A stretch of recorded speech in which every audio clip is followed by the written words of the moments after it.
Bonjour tout le monde, je suis très heureux de vous présenter l'e-learning de Jerry que donc j'ai développé en français pour Cookie Learning.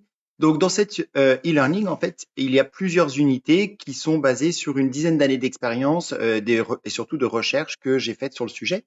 Ça a été un e-learning qui a été testé sur des ostéopathes au Royaume-Uni qui avaient beaucoup d'expérience clinique, mais qui n'avaient pas forcément eu beaucoup d'enseignements sur l'approche biopsychosociale. Et plus récemment, on l'a testé sur d'autres ostéopathes et on a regardé quels étaient l'impact de cet e-learning sur leurs patients. Et donc en fait, cet e-learning, il prend à peu près 8 heures, mais vous pouvez le faire à la vitesse que vous voulez. Beaucoup des participants l'ont fait plusieurs fois parce qu'ils trouvaient que certaines des leçons étaient riches, pleines d'astuces à mettre en place en clinique et donc ils voulaient pouvoir les reprendre. Et donc vous avez vraiment cette liberté. Il a été développé en 5 unités et logiquement c'est pour le prendre dans l'ordre, mais après c'est vraiment à votre discrétion et comment vous le sentez. Donc dans la première unité, en fait, c'est plutôt une introduction. On commence avec une étude de cas. On essaie de comprendre un peu quel est l'impact des douleurs musculo-squelettiques et également des lombalgies sur notre société. Et on regarde un peu comment est-ce qu'on peut le classer. On reprend certains éléments de drapeau rouge, les red flags, pour nous orienter et faire la partie de triage dont on a besoin. Ensuite, dans la deuxième unité, on regarde un petit peu plus les modèles cliniques qu'on utilise, quels sont les modèles qui ont été enseignés, quels sont les modèles modernes, quelles sont leurs différences, est-ce qu'il y a des avantages et des inconvénients à ces différents modèles. Donc, on va parler entre autres, bien sûr, des modèles posturaux, biomécaniques, on va parler du modèle biopsychosocial, on va parler de l'énaction, et puis on parlera aussi des mécanismes liés à la douleur. Dans la troisième unité, là, on parle plutôt des drapeaux psychosociaux.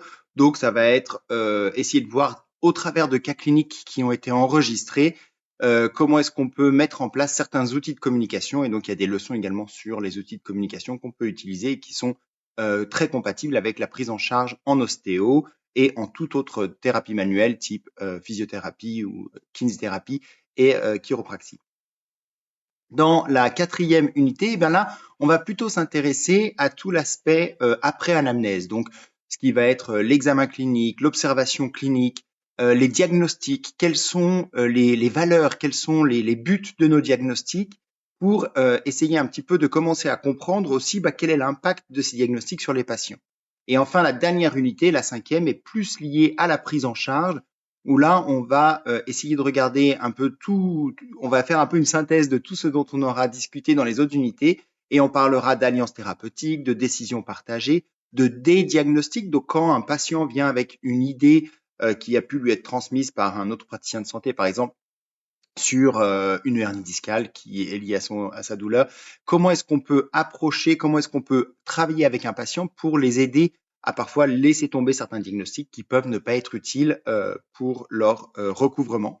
On va parler de rassurement, les attentes du patient ou de la patiente, comment est-ce qu'on peut intégrer ça dans notre prise en charge, les éléments psychosociaux, comment est-ce qu'également on peut aider les patients lorsqu'ils peuvent avoir des obstacles à la récupération au niveau psychosocial, les différentes approches conservatives qui sont avec nous. Et enfin, on aura une dernière leçon qui sera vraiment une synthèse de cette prise en charge, comment est-ce qu'on va pouvoir la mettre en place. Voilà.